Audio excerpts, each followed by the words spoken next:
Colonel Douglas Macgregor is a retired, although he's a pretty active retiree, US Army colonel. He's an author and he is a foreign policy and defense consultant. He's actually something of a sage. And long ago, he would have been a compatriot of mine from land not far from where I'm broadcasting to you right now in the Scottish Highlands.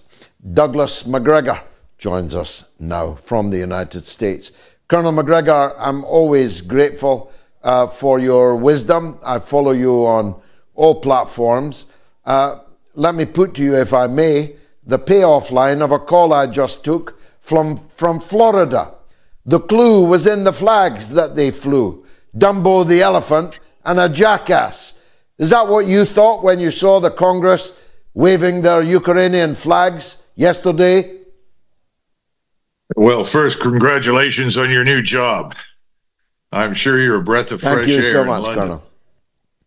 Colonel. The second thing is, I think your caller had a point, although I would currently say that we have a government that consists of 525 lobbyists as opposed to representatives. People who are all busy lobbying for money with which they can line their pockets.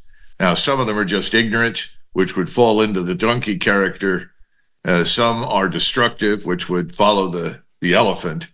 But all of them, I'm afraid, with very few exceptions, are bought men, which explains why we are following the policies that we are. It is extraordinary that it's come to that, Colonel. The United States has often surprised us with the low caliber of its top political representatives.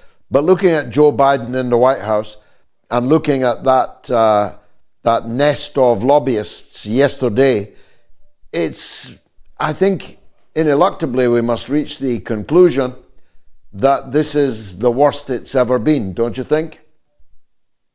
Oh, I think it is. It's hard to imagine it getting any worse, but every time I think it can't get worse, it does. Friends of mine inside Washington now refer to Washington as Epstein Island Large. Epstein Island, as you know, is the place where people were set up with underage girls. And it looks like enough of them have been involved in it that they're all blackmailed. And of course, that was Tucker Carlson's most recent allegation that people on the Hill who lead sadly bizarre lives are blackmailed. And if that's the case, they can be compelled to vote in whatever direction the very wealthy and powerful oligarchs in the United States. I say oligarch because someone who's a billionaire hedge fund manager can just as easily buy policy outcomes as an oligarch in Russia or Ukraine. So I think that's our biggest problem. The only way that it will end is with some form of financial collapse, which many of us think is going to happen. It's time for a new American revolution, isn't it? Well, the only time you get a revolution, really, let's be frank, is when the population can't eat. That's when we got the French Revolution. And the problems the French Revolution confronted had been around for years. It was only after the population of Paris could not afford to buy bread. I think we could confront a similar situation in the United States with the disruption of supply chains and the destruction of our economy.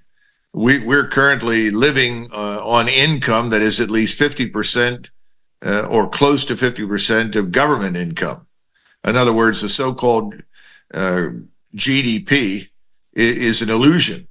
It's something in the neighborhood of less than half of what it appears to be. This can't go on forever. I mean, it just cannot. We just don't know when it's going to happen, but something is going to come along and tip us over. And when that happens, there will be an opportunity to clean house and hopefully start over and put an end to this unnecessary overseas empire that you and your previous caller were talking about. You need a Hercules to clean the Augean stable. Like me, you're getting on a little.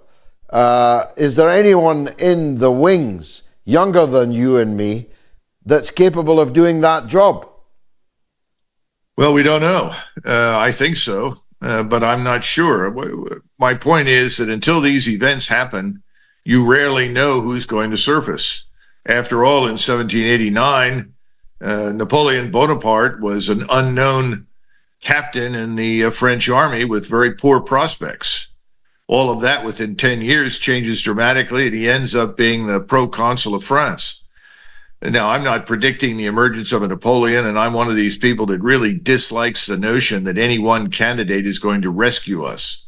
I keep telling people in all my presentations, stop talking about Donald Trump or RFK Jr. or anybody else saving us.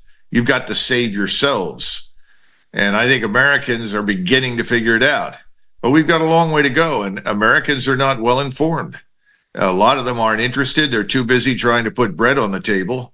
Others simply take in the usual nonsense from the mainstream media. So I would say right now, perhaps a third fully understand what's happening in the country and the dangers abroad. But that's about it. Let's turn to the fruits of yesterday's labors. About $80 billion for Taiwan, for Netanyahu, and above all for Zelensky. His Coke dealer must be delighted. It's depressing beyond words because none of this is going to make any difference to the outcome in Ukraine. Sergei Lavrov, the very able foreign minister of Russia, spoke just 24 hours ago and made it clear that if there were any negotiations, that would be fine with them, but that the Russian army would continue to advance and they would complete their task, which is to effectively demilitarize Ukraine, denazify it, and ultimately control the territory that they think is necessary for their national security.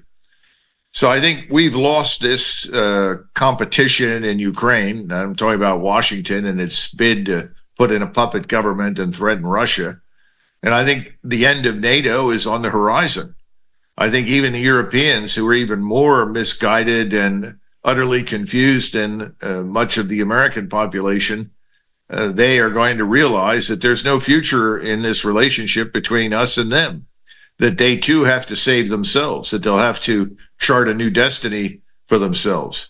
So I think that'll be the end of NATO. The Russians will then demilitarize what remains of Ukraine. I don't think they'll occupy it or try to govern it, but they will ensure that it's completely demilitarized and can never threaten Russia again.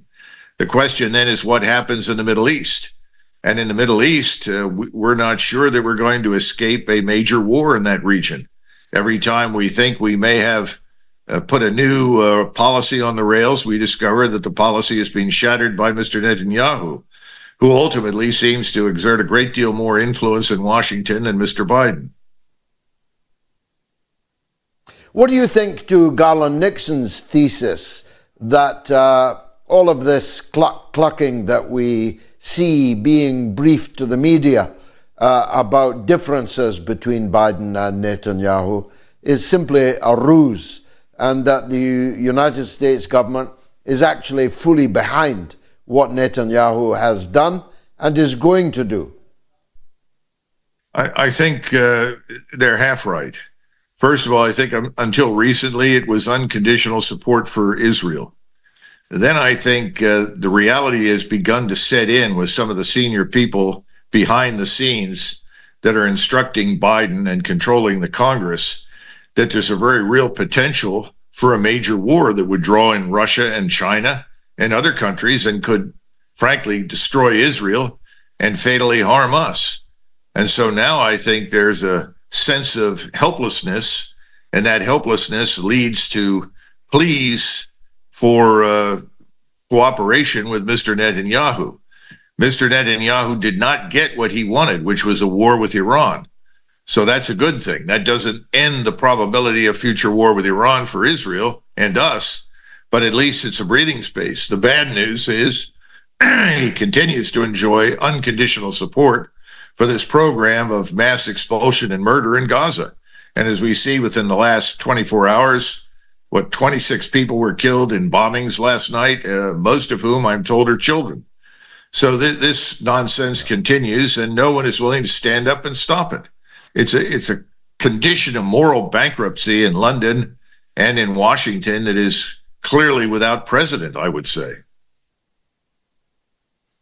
I respect all of that and agree with almost all of it too. But I think we have to consider the shift in paradigm, Colonel. We've, until now, worried about the fact that Israel wanted a war with Iran. We may be entering an era in which Iran might want a war with Israel. If there is an all-out massacre in Rafah, for example, I now no longer believe that Iran will sit back and watch that, but will in fact use that as a launch pad for hegemony across the Muslim world. Well, there's certainly evidence to support your assertion. I don't think that Iran is delusional in the sense that it thinks it could be the dominant force in the Islamic world because it sits next to Turkey, and the Turks are certainly not going to tolerate that. I think what we're really seeing in addition to Iran is the broader Muslim world coalesce. What hasn't happened yet is that some of the governments that have been dragging their feet, like the Kingdom of Jordan, the government in Egypt, they're not the only ones. I'm not sure they will last much longer because their populations will demand action. And when they don't get it, they'll remove the government.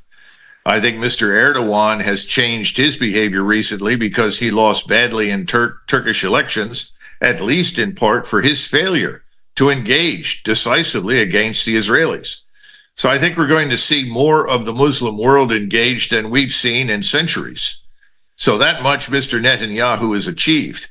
The question is, what do we do? And we seem to be inept and powerless to exert any influence, largely because of what we've been discussing. The people that were cheering and waving the Ukrainian flags are bought men, or they're simply fools. I think that's a pretty good description. Fools or knaves or both, of course. That's a possibility also. Much of what you say I concur with. I just think that the military balance of power is beginning to shift. That Iran is a very powerful actor indeed, with far more soft power than Israel and maybe equivalent hard power.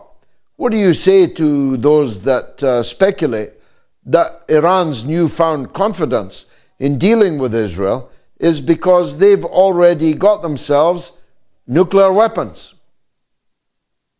You know, every intelligence agency with any degree of credibility that's looked at it has made it very clear that Iran is at most a threshold state. In other words, if they decided to build nuclear warheads, they could do it pretty rapidly. But thus far, we don't have any evidence that they have. I think you should also consider that Pakistan has promised nuclear warheads to Mr. Erdogan in the event that he thinks he needs them. And it would be very easy to get those to Turkey and for the Turks to mount them on missiles. So I think Israel's in a very difficult position. And what worries me is that instead of coming to terms with reality that this mass murder and expulsion policy is the death knell of Israel, and instead stopping it and seeking a way out of this terrible mess that they created, that they themselves will decide to use a nuclear weapon. Mr. Erdogan has said so publicly, and others in the region have also said they know what the Israelis have, and the Israelis have made it very clear on numerous occasions that they are willing to use it. That would be disastrous. At that point, I think all bets are off, and that really would be the end of the Israeli state. But I wouldn't exclude that happening first. Now, you were a Washington insider as well as a distinguished military man. You counseled President Trump. You know how the Beltway works. And so I ask you candidly, I know it's embarrassing for Americans, but have you ever seen a president like Joe Biden, who, as we would say back in your native Scotland, could scarcely bite his own nails, This is a man you wouldn't send out for a loaf, and yet he's got his finger on your nuclear triggers. The only ready comparison I can come up with is the last year in office of Franklin Delano Roosevelt. Because if you look at his reelection, he was dead or dying when he was reelected, and he was in no position to cope with the advance of the Soviet armies under Stalin into Europe and the eventual conquest and occupation of half of Europe and the world by communism. And so he was a disaster. So in that sense, you're absolutely right. He brought us to a disastrous end of the Second World War, and we're dealing with someone now who is eminently incapable of coping with the reality of what you and I have been discussing. However, there are others behind Biden who are not total fools. What they are, I would say, is simply amateurs. They've been playing at everything as though America is still what it was in 1991. They are ignoring the open borders, which they have deliberately created to dilute our population and essentially erase the American culture and national identity. They are the ones who are releasing criminals onto the street by destroying the justice system. They've ruined the armed forces in terms of morale and capability. It's at an all-time low. So you add that to the equation, and the only thing I can see ahead for the United States right now is total disaster. So perhaps someone will wake up and suddenly realize that the combination of stupidity overseas and self-flagellation at home or suicidal policies at home, somebody has to make a decision to stop one or the other. And I suspect there will be some people who will step forward and say, it's time to pull in overseas. But there's no guarantee. Thus far, there's a lot of self-delusion. You know, we're not 1991. We're not the nation we were. And they don't seem to want to recognize that. They still think that there's no one who can challenge us militarily. All they need to do is take a long look at Russia and figure out that's not true. Then look at Iran. Look at Turkey. Look at the rest of the region. The assumption that these countries are backward, that they don't have people of high intelligence and ability, that they are not technologically sophisticated, is fundamentally wrong. But that stupidity persists inside the Beltway. We grossly underestimate everyone, and we overestimate ourselves. Well, that's a great note to end on, a great pearl of wisdom. You and I are both spring chickens compared to Joe Biden. I'm back in office. Shouldn't you be running for office, Colonel? I don't think so. I'm not clever like you, George. You're a much better political figure and a better political thinker than I am. I'm a lifelong professional soldier, and I still trust too many people and believe they're honest when they're not. I'd fail miserably in politics. Colonel Macgregor, you certainly don't fail as our blue chip guest on the mother of all talk shows. Thanks for your wisdom once again.